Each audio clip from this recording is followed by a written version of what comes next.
Hey y'all, this is Monay. And Travis. We don't get a Miller? Nope, I changed it. And you're listening to another episode of the Becoming One podcast.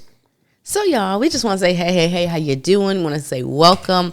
And we want to thank the first time listeners. If this is your first time, we want to let you know that we appreciate you for taking the time out of your day, out of your schedule to listen to this podcast at this very second. You didn't have to do that, but you did, and we appreciate you for it. If you're a returning listener, welcome back. Welcome to the party. It's a vibe, it's a mood, it's all the things. Thanks for tuning back in, joining these conversations, and being a part of this community.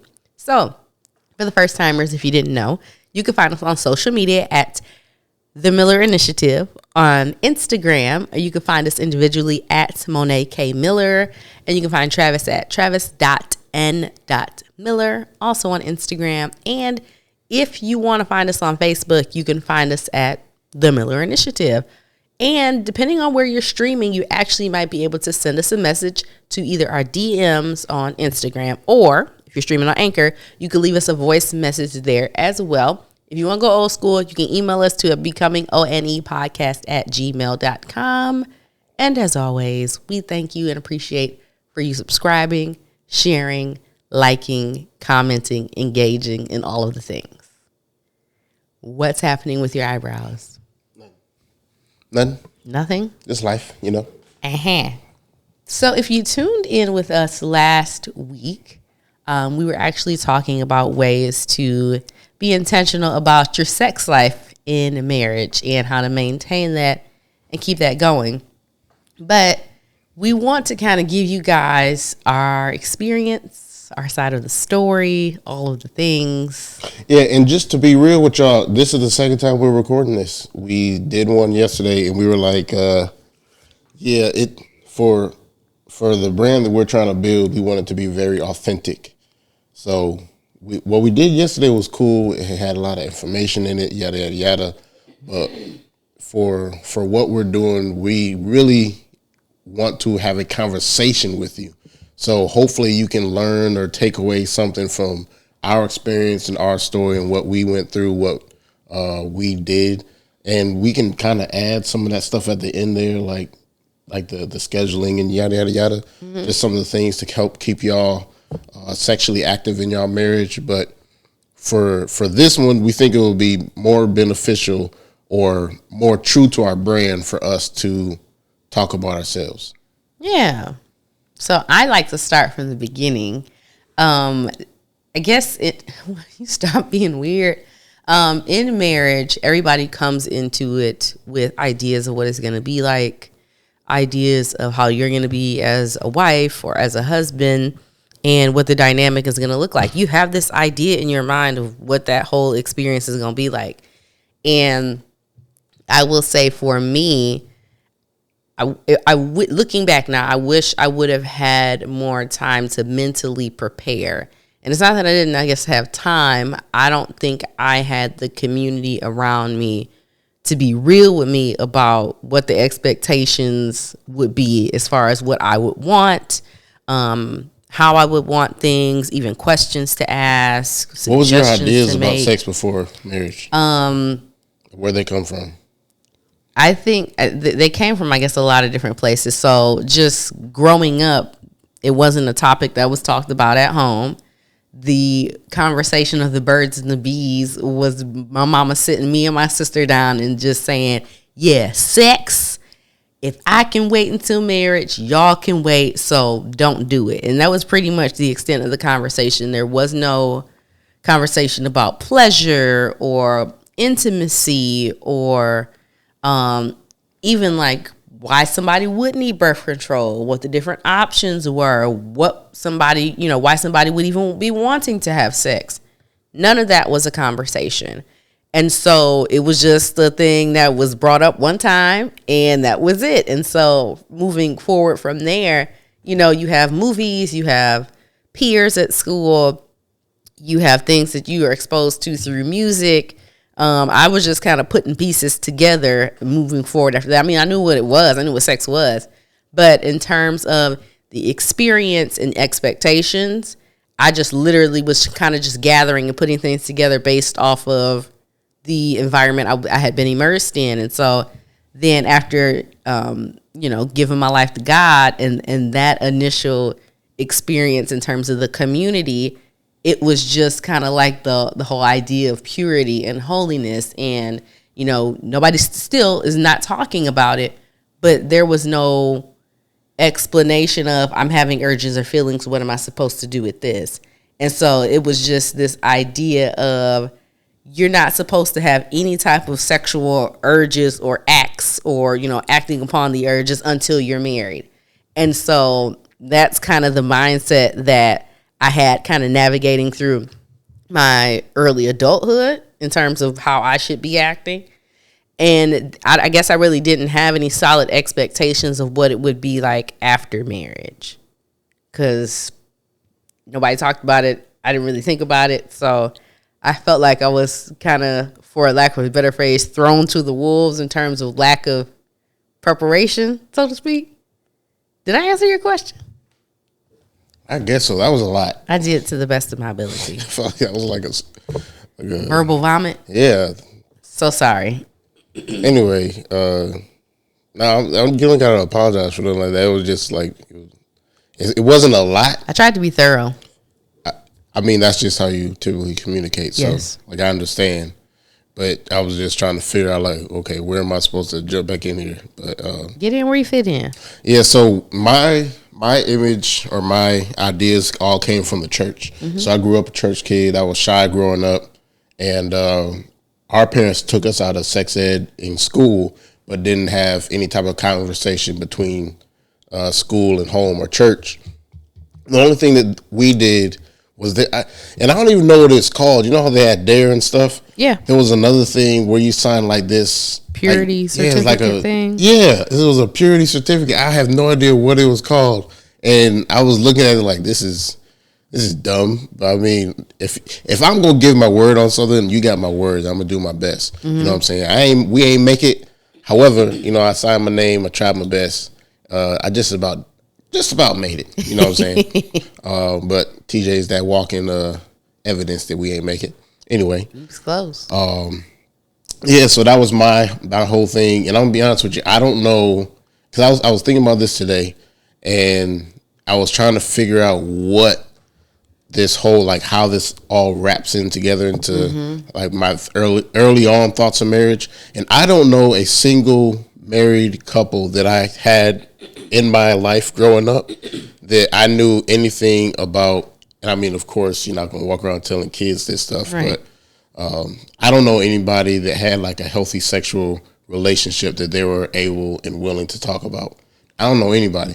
I don't even know any men that verbally told their wives that they loved them consistently. I feel like not the last part about what you said, but about the healthy sex life. I think that kind of stems from the mindset. It's like related to the mindset of what happens in this house stays in this house. Like, we don't talk about intimate moments, and it's not always sexual. We don't talk about intimate moments. Yeah, it's one of those things that people kind of just keep to themselves, especially with just the way the world was. It's not like it was. We're confused about why things were the way they were. It's like that's just the way the world was. That was the social environment. People kept to themselves. What was in the house stayed in the house. Yada yada yada yada yada. Well, it's a different world now, and people are more aware of. Oh, wait a minute. This isn't weird to want this or have this desire of my partner. This isn't weird. Yada yada yada. And it also allows you to know when you're being abused. So. It's a different world. We're able to talk about these things more. And I believe that it's needed simply because I think that there's more people that were like me out there. They're growing up in church or wherever, and they have no clue what they're getting into. They don't know. They know what sex is. They know like the basic how you have sex, but they don't really know like the pleasures. They don't know how to, you know what I'm saying, like semen retention, none of that type of stuff. It's interesting because as we're talking more, I'm thinking to myself, I don't think this was at the forefront of my mind, but just this idea of sex after marriage it was my mind like focusing on, I need to make sure I'm pleasing my husband. There was never any thought, literally, I never recall having a thought of my own pleasure or me enjoying the experience or anything like that. But again, this was never a topic of conversation about my body parts and what they do and how this feels and all of that. There was never that type of conversation. But in the world of, sex and hypersexualization of all these different things in the media and stuff, there was always the emphasis on the man receiving pleasure. All I knew was I had been waiting, so I had to build up. And I was ready to let it go. Oh, goodness. That's all I knew. So we were in two completely different worlds. Worlds, planets, galaxies. It was just, and it wasn't that. So here's the thing, too. You go on my end, you go from wait until marriage, you need to be modest, all this other stuff, to, okay, now you're married, go ahead and do the thing.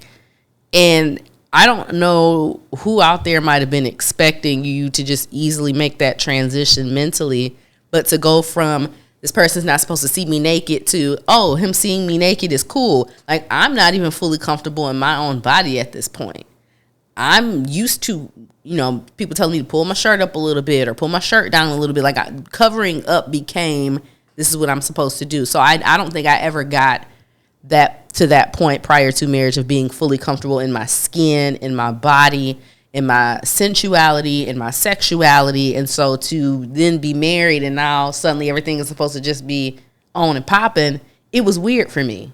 Yeah, and we've talked about this before, like how there's the whole purity thing, and then you got to be a freak as soon as you put the ring on. But there has to be like some type of switch there, and I think we just need to start explaining that different, like exactly what purity is versus a healthy sexual relationship and then a healthy understanding. Because when we got married, I could tell like we had to cultivate a environment of safety here, safety and trust, and that's just something that it was like another layer of the relationship that we didn't even attempt to build at that point.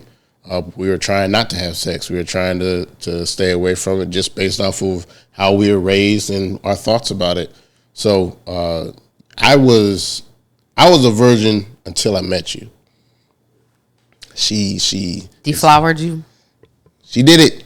Anyway, I was a virgin until I met you, and just the whole thought about us cultivating that environment of safety. I'm like, for me, because I thought you were like a popular person growing up. Like you had friends, people knew you, blah blah blah blah blah. I had friends. I was known. I was not popular.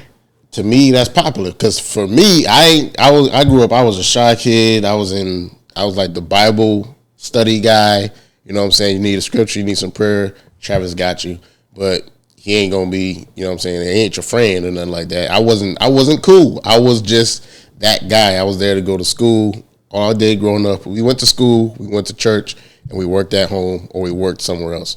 That's my whole upbringing. You ain't care nothing about sports. You ain't care nothing about no extra nothing. You go to school, you go to church, and you work. That's it. So I'm thinking, well, she's already popular. She's probably already comfortable, yada, yada, yada. I had just got comfortable in college. I was working out all the time. I found who I was. So I'm jumping in. I'm thinking of our honeymoon night.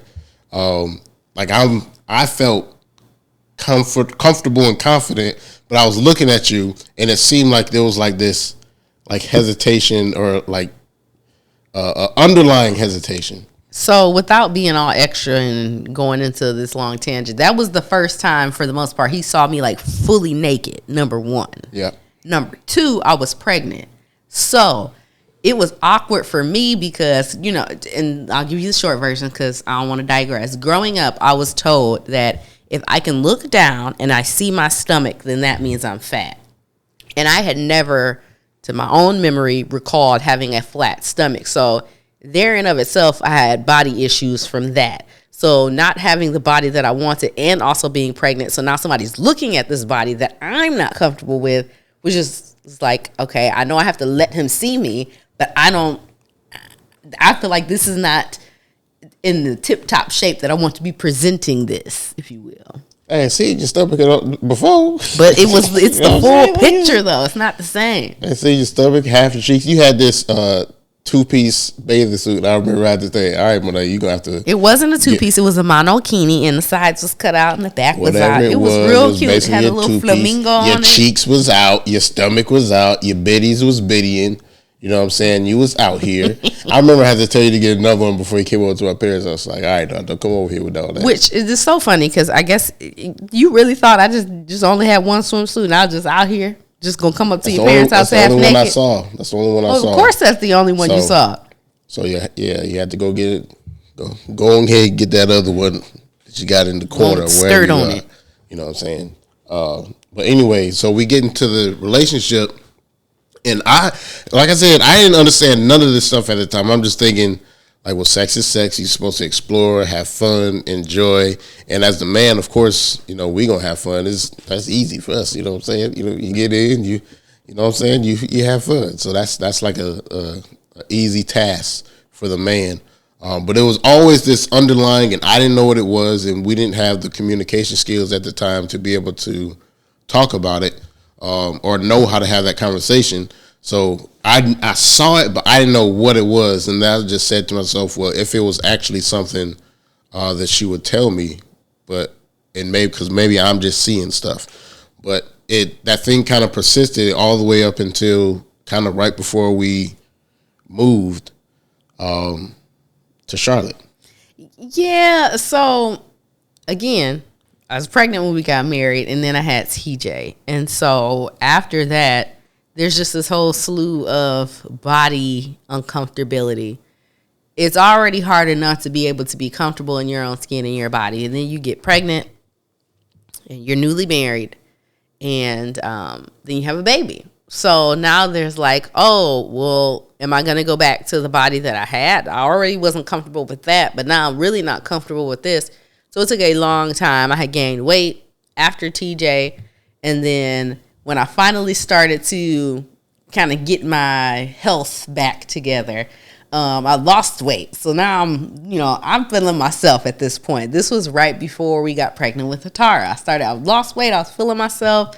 And I think because I started to be more comfortable with my body, it allowed me to be comfortable with my body, in my skin, around him more.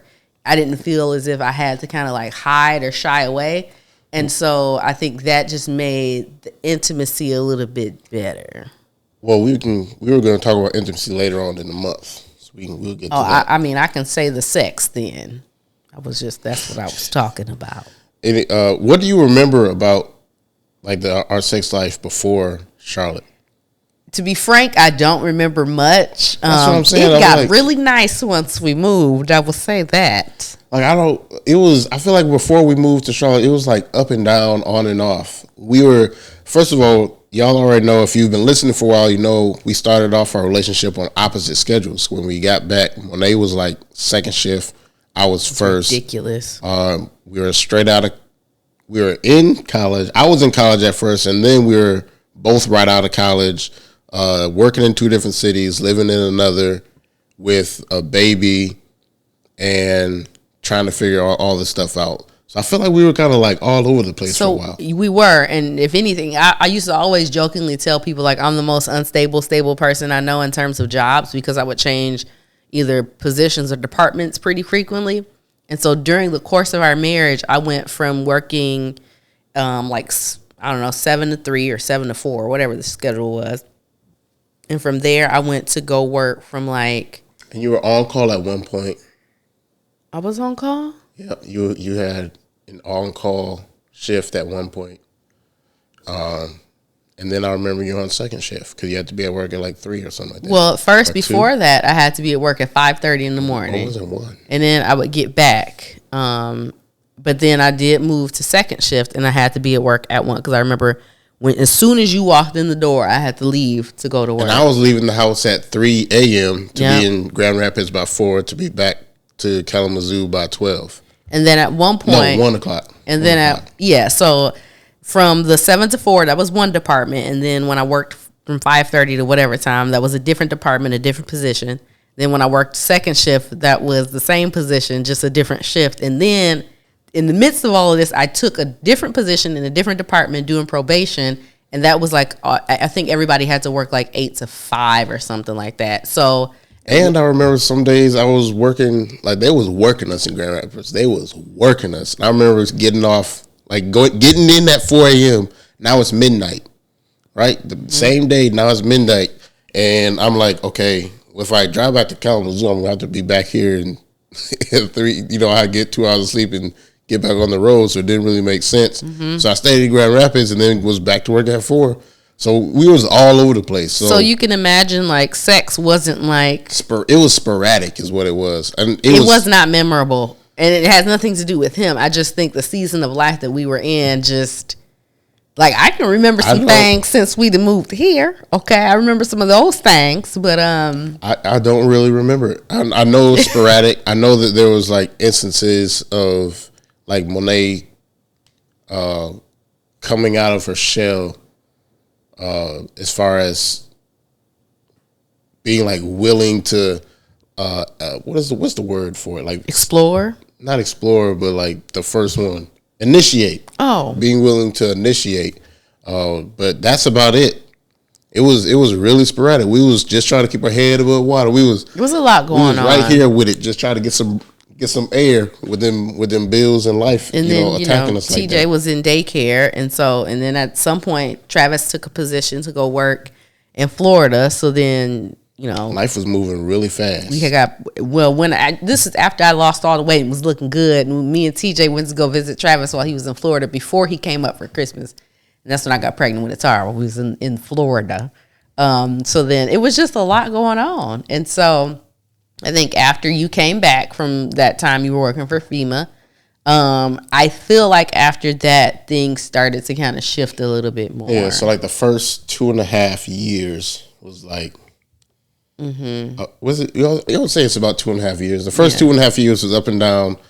So if you're in that place in your life, we had a question from somebody about how do you find time for sex in your relationship when you're just busy. Now that was the busiest time of our relationship, was that first 2.5 years where we're just trying to get our feet planted. We getting attacked by student loans. It's not really attack, you know what I'm saying, because it's part of life, but we balance student loans, rent, daycare, mortgage, each other, getting the budget on. Y'all heard our conversation about budget. If y'all didn't, go back and listen to it, because we talked about how we had to get on the same page in our budget.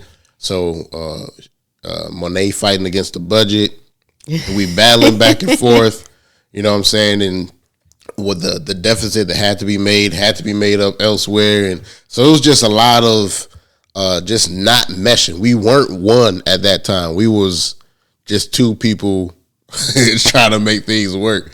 So, and we talk about being on the same page a lot, but those first 2.5 years, we were not. And that's one of the reasons why we talk about it. But if you're in that place, just know that it can get better. Like, everything can turn around. If you're in that place in your life and you're like, man, the sex is sporadic, life is busy, we're kind of like passing ships in the night. I had to watch my S's right there. Ships passing in the night? Yeah, we were passing ships in the night.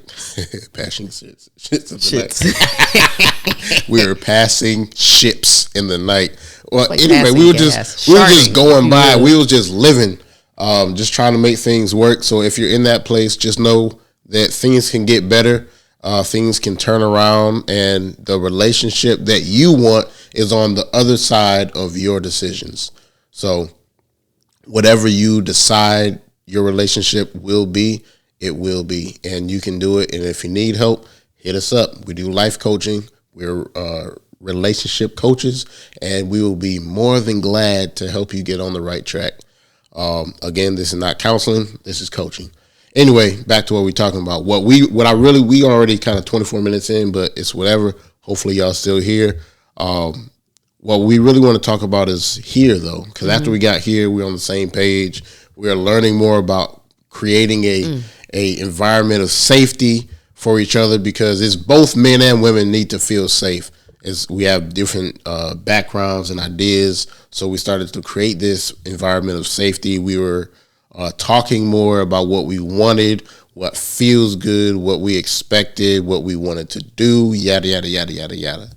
And I can attest to my experience. Moving, I don't think it had anything to do with the physical act of moving here. I just think the course of events leading up to us moving and then us physically being here, everything that transpired, if you will, I think that contributed a lot to just me in terms of the way that I saw myself, what I believed was possible for me to do, to say, to want. I got more in tune with who I was and instead of, doing things that just was expected of me or that people expected me to be. And I think moving here, I finally got opportunities to say yes to being true to myself. And I think with that came a lot of changes in the way we communicated or things that I communicated to him. And as a result, I just think over time, communication just got better and better and better. Because in my opinion, I felt like Travis was like, this is the Monay that I have been waiting to see. Like, I knew you were in there, but this is who I've been waiting for in terms of, all right, let's move, let's go, let's do, let's talk, let's, plan, let's whatever. And as that got better, obviously when communication is good, usually sex is good. Yeah, and it took me a while to get to that point because for me, I'm thinking to myself, like, yo, I ain't had no experience before you. It's not like you was like this. I was not out here busting it open thought. I was not. You didn't have a whole bunch of experience. I didn't have a resume. Either, but you had more than me, and you had more relationships than I've had. So you've had more, in my mind, you had way more experience than what I had. So I'm walking in it like, okay, this is what I feel like it should be how it should be working. What is going on? Like, why aren't you as confident? And this was probably the man like privilege, but I felt as though I was confident walking into it. So now thinking back on it, maybe I didn't even have the right to be as confident. I was, but I probably didn't have the right to be as confident as I was. To be frank, I mean, it doesn't matter now because we're here. But part of why I probably was not as confident is because prior to you, I had experiences, but as I said, I was not out there, just busting it wide open. But with those experiences came that whole idea of shame and guilt because, I'm out here doing stuff and because, I'm in the church, I'm like, I'm not supposed to be doing these things. And so now there's this feeling of this just looming over me. And I'm like, well, I almost felt as if I was like tarnished or like stained or whatever the word you want to use. And so coming into this relationship knowing you ain't been with nobody, it's like I didn't had other people see me, and he just out here all like it's only you, it's just you, okay. So for me coming into it, it wasn't as if I was able to really glean or take a lot from those other encounters or experiences because in the moments, I'm still like, I'm not even supposed to be doing this. So I don't even want to remember it, let alone be taking notes and like, oh, yeah, I can do this. That's not how it was for me. So what do you think kind of brought us to where we are now? And then what do you think about where we are now? I think we are in a great spot. I feel like the place we're in right now is full of open-mindedness and growth and exploration and just really being comfortable allowing ourselves, each other, to be who we are and take up space as we are. And I think a lot of that just came from, one, us working together, but two, us really being intentional about sitting down and talking about the things that we want. And it's not always, this is what I want in sex, but it's just like, you know what? I really like this. How can we even make this happen? What do we need to do to make this happen? Or, you know what? I wasn't really feeling that, and being honest about it and being okay with talking about the hard stuff.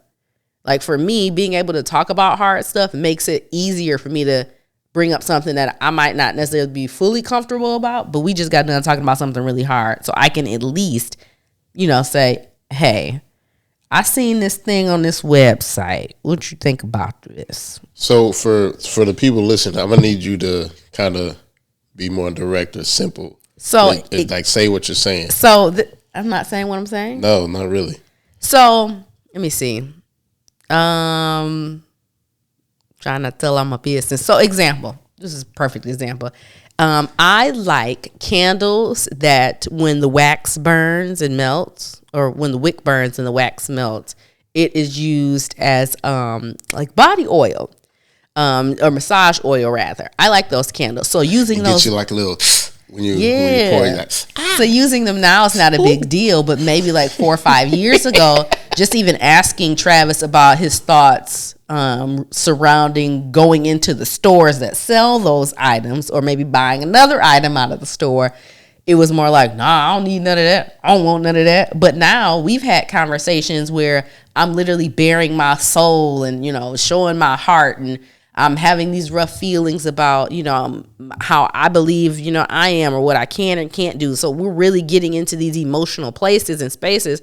I already had a difficult conversation with you, so having an uncomfortable one definitely isn't as bad. But we've had multiple conversations where I've had the opportunity to be transparent and open about a place that's vulnerable. So I can be uncomfortable because I've been vulnerable already, if that makes sense. Yeah, I think that makes a lot of sense. And if you weren't able to follow what she's saying, she's talking about creating like a safe space or feeling safe. So she's saying that when you are able to have these conversations that are hard or uncomfortable for you to have, and you can take your partner to a place inside of your feelings, your emotions, your heart, and your thinking. If you can feel safe doing that, then it made her more comfortable it made her feel more comfortable in the bedroom, right? Yes, because in those difficult conversations, the way that you handled my heart in those moments made it easier for me to say, okay, I know that he's going to handle my heart well. And even if he doesn't, I know that his heart towards me is good. So if he mishandles it for whatever reason, I know that that's not his intention. So it's if you can't handle no outside of the bedroom, then you can't handle no inside of the bedroom. So it's a matter of listening, paying attention, and respecting the person that's with you. That's facts. So in a nutshell, that's what she was saying, right? Kinda. I don't know why you said handle no, but handle no. You said handle. Oh, because some people they try to get some extra in there, and they want to sneak something in. You know what I'm saying? Like they haven't talked about it beforehand. They haven't said that they wanted to try a new move during sex. They haven't said anything about it. They just kind of do it. And if the person doesn't like it, and they feel as though that you won't listen to them while you're in the act. Okay. You know what I'm saying? Yeah. So it makes them not open up as much, because it's like, well, if we try something new and I don't like it, but you do like it, but I don't want to do it anymore, I feel like I'll be violated because you won't listen to me. Yeah. So, and if you're not listening to me outside of the bedroom, if you're not listening to me anywhere else, why would you listen to me here? So that attacks that environment of safety that we talked about. Yeah. So when you're having these difficult conversations, when you're talking to each other about the hard stuff, whether that's money or feelings, how you work, what you work, feelings of disappointment, depression, whatever, how you handle your partner in those times is going to spill over into the rest of your life, and that includes the bedroom. And we always say, well, I don't know about always, but we say, if you see problems in the bedroom, it's an indication, or like the light that comes on in the car that some of y'all need to pay attention to, that maintenance light or that check engine light. That's that light in your relationship. So if you're seeing a lack of sex, if you're seeing like the same, or what's the word? I guess you would say boring sex, or like just the check box. All right. Yeah, or while you're in sex, you don't really feel comfortable saying anything. If you're seeing some of these things show up in your sexual relationship, it's like a check engine light or a check relationship light rather for your relationship. It's saying that there's something wrong that y'all need to pay attention to. There's an issue in this environment of safety that we have. And I know we got to wrap up, but I do want to also say this. We've been talking about the woman a lot, but I do want to point out that the same applies for the man in the relationship.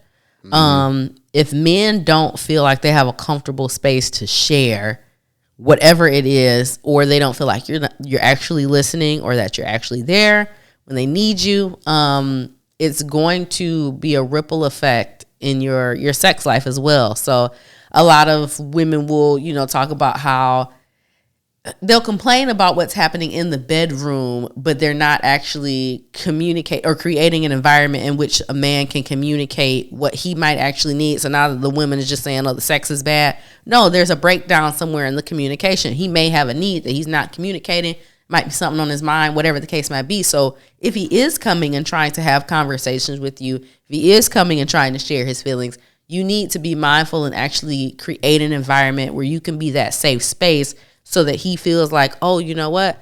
I was able to open up with her and share about this. Let me open up and say, hey, you know what? It seems like we might have different sexual urges or drives right now. Can we kind of talk about this? Because I actually would like to spend more sexual time with you, and it seems like we're on different schedules. Being able to have that conversation, that foundation of comfortability and safety would have had to have been laid way beforehand. So just talking, being there, being present, mentally and emotionally available, all of that matters, and it's all relevant, and it's not just what the woman needs, but it's what the man needs as well. Yep, I agree. And most of the time what y'all will hear is, I want to have sex more. Mm-hmm. And that's how he'll communicate.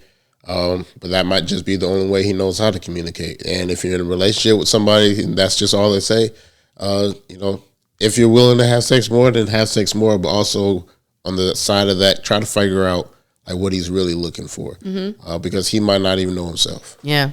So, and that might just be more sex. I'm gonna be honest with you. That might just be more sex. Maybe he wants some head. Maybe he want to try new positions. Maybe he want to try some toys. You know what I'm saying? They got a couple clamps and some rings that he can put on. Oh. People got some stuff, boy. I was watching the thing today where this lady was, she had like this tail or whatever. But it was a plug. Yeah, it was a plug, and I was like, man, what's she doing with that? And what the thing was, it wasn't for her. It was for him. You know what I'm saying? People are into different things, different strokes for different folks. So, you know what I'm saying? It's different out here. Whatever y'all want to do or whatever y'all try to do in your marriage, it should be the freest and the most opportunistic time for you to bring this stuff up. Yeah. Because, you're going to see this person again today, tomorrow, the next day, yada, yada. So just be you. Yeah. You know what I'm saying? You ain't got to just take the mask off. You're not at work. Turn the lights on. You're not in performance. Just let yourself be out there, be available and open to this person. Mm-hmm. This is what I want. This is yada, yada, yada, yada. And allow him or her, to tell you what they are willing and not willing to do. You might not get everything that you necessarily want. That's facts. And I don't want to keep, but I think this is one of those situations where if somebody else chimes in and says what they want to, I think that's actually a good thing and a good way to start an actual conversation for both people. Because usually people are like, well, I would really like this. And if somebody says, yeah, well, I want such and such too. Great. Now we're both talking about what we want. Let's figure out how we can actually make this happen. And if it starts off as an argument, it's cool. The way this is my personal view of stuff is, if it's an argument or a conversation, y'all are talking. Mm-hmm. That's still good. Yeah. The thing is do y'all know how to argue properly, and are you still talking? So if you're arguing, I don't want you to argue, but if that's the only way you can communicate at this point, at least you're talking. It's bad. Things are bad when you stop. When you're not talking, you're not willing to argue, you're not willing to talk. Now you're in trouble. Yeah. You know what I'm saying? Now it's going to be tough to turn around. But if it starts off as an argument, let it be what it's going to be. And one of y'all just got to be level-headed enough to bring it back to what's best for both of y'all. Yeah, that's one facts. Of y'all. So there's a lot more that could be said. Absolutely. I guess we can go ahead and stop here at 40. So I just want to say thank you, okay? Thank you for watching. Thank you for listening. Thank you for streaming. Thank you for joining us for this conversation. I had a good time. I'm sure Travis had a good time. Yeah, it was cool. And so we appreciate you. So we just want to let y'all know once again, this is Monay. And Travis Miller. And you just listened to another episode of the Becoming One podcast. All right, y'all. Be easy. Peace.